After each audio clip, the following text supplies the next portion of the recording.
this is just kind of showing you how we get here, but ultimately you'll just really use the end result. Okay, we can do something similar. I'll do it hopefully quickly for energy.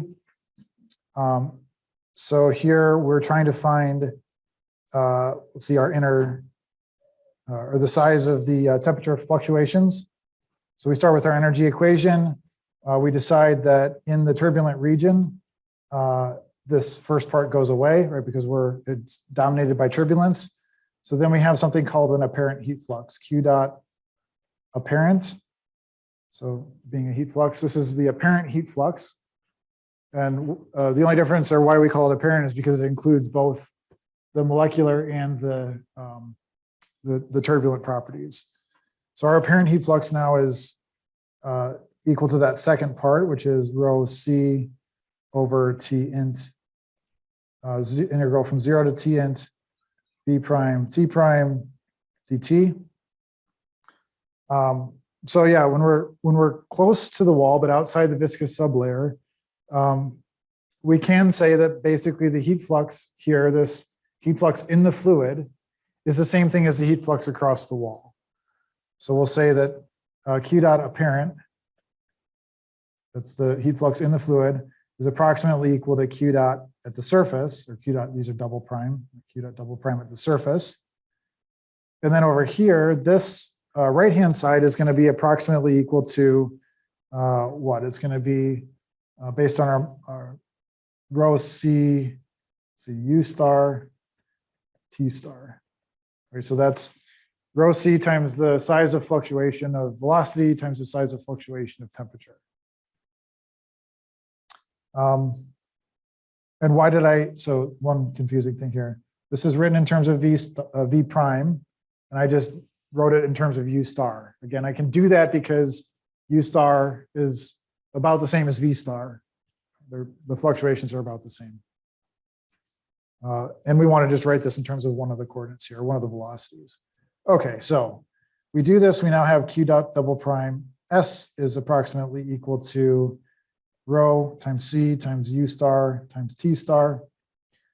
So we can solve this for the size of the temperature fluctuations T star, and that's going to be Q dot double prime S over rho C U star. All right. So if I have a problem where I have a greater heat flux at the surface, likely to have a larger temperature fluctuation. That intuitively, that makes sense. We can write this in terms of inner temperature. So theta plus is going to be, let's see, it was Ts minus T bar over T star. So we just substitute in T star there and we get Ts minus T bar times rho C U star divided by Q dot double prime. And again, the same thing we did for velocity. We have these fluctuations over here. We have an average value. And then the size of the fluctuation of temperature is from the average value out to the peak.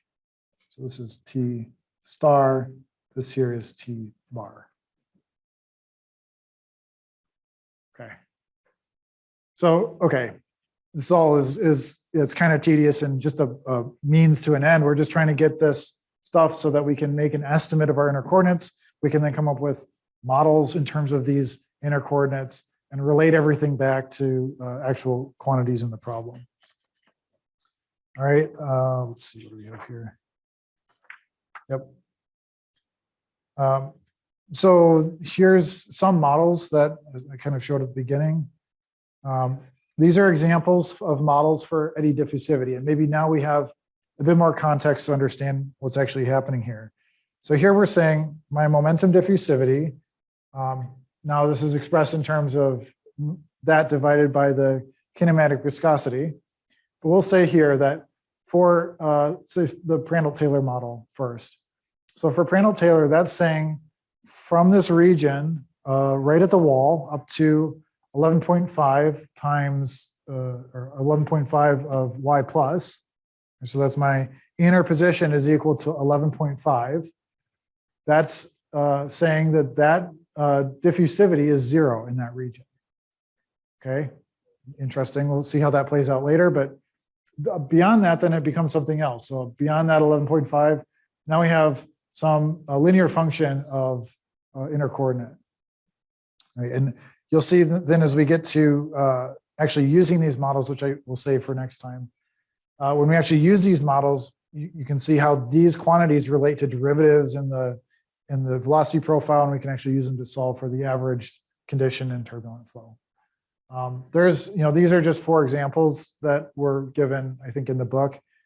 There's, you go to the right place and there's tons and tons of these. So it's not just these 4 models. Depending on your application, depending on the fluids you're using, so whoever is developing these models, there's going to be a lot of these for different types of problems. So any questions?